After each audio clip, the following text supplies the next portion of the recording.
I was hanging out at this co-working space, and there's this young lady sitting next to me, and she's got a screen open and got one of the exchanges open, and she's buying and selling Bitcoin.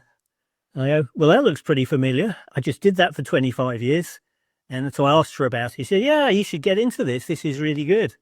And it was. And this, amazingly, the block wars started soon afterwards and things were going all over the place.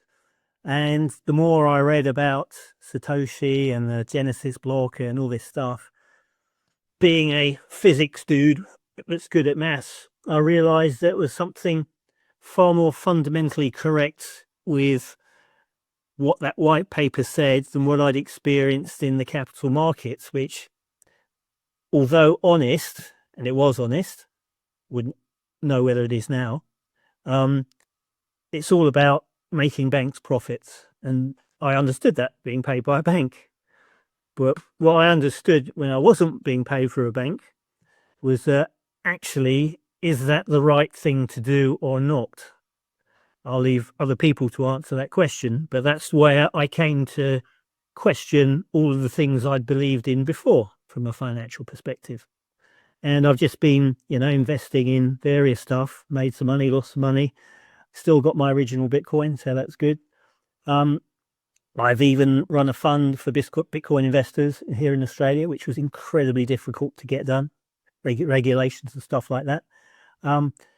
But we got to the point now where, unbelievably, the crypto maxi story is still true.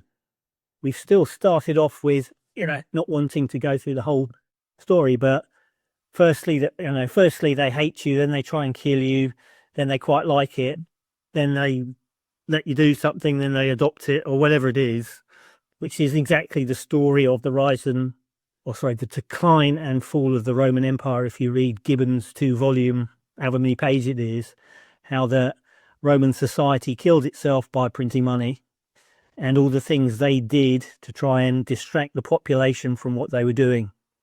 And it's exactly the same that's happening now in America. But that's why Bitcoin was invented, right? Because of that very money printing that started with the dot-com bust, and then grew a lot with the GFC, and then went completely bonkers after COVID. And that's how empires die, money printing. So forwarding to now, I'm a commentator, got a blog that I have been writing for nearly 3 years now, starting to appear on popular podcasts like yours. So having fun, enjoying life in the sun.